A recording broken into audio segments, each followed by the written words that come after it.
السلام عليكم ورحمة الله وبركاته.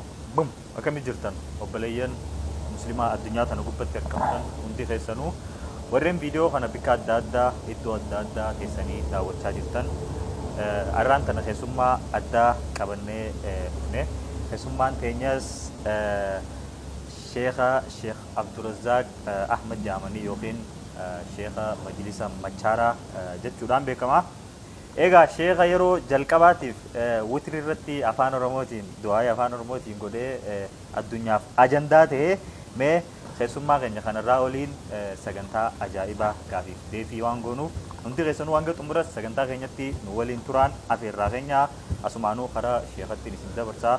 Assalaamu alaykum warahmatullahi sheekh. Wa alaykum salaam wa rahmatullahi wa barakatuh.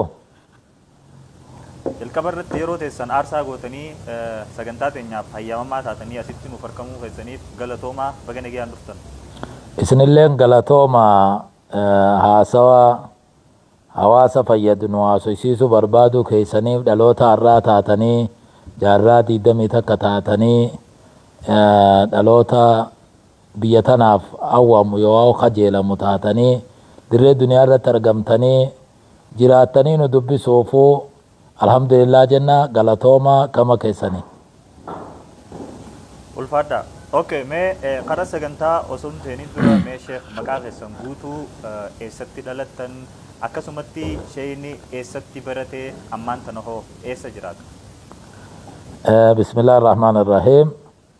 Sheeyni bakkitti dhalate dura maqaa kiyyan ibsaa Abdurrazzaq Ahmad abbaa diggaatiin jaamaa iddoon dhaloota kiyyaa godina Jimmaa aanaa Gommaati.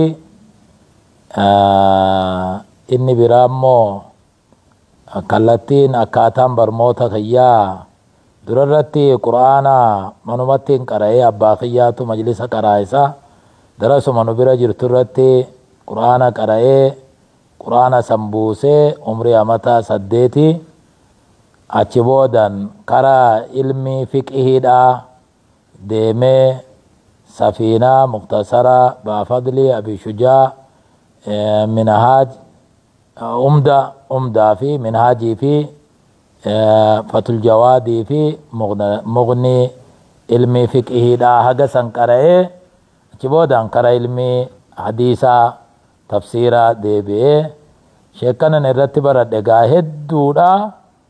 Kara sheekkan 20 takka gayanii karraa booda kanin irraa eebbifame amata 10 bira taa'ee irraa eebbifame Sheekh Muhammad Zabuur jedhaman godina Harargee lixaa aanaa Habroo magaalaa Waaccootti kan argamanidha.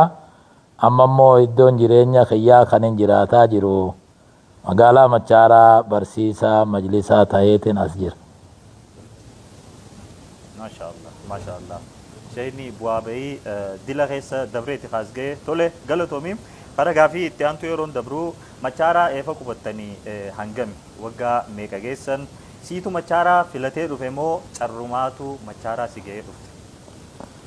Bismillah Machaaraa eegan dhufe amata 6 fixee 7ffaadhaan jira hijiraa 39 dhufee 39 baatii muharram guyyaa takkaatiin dhufe waan ajaa'ibaa guyyaa takka 39 kaseene arra 46 arra jirra 6 fixee amata 7ffaa keessan jira biyya Machaaraa kana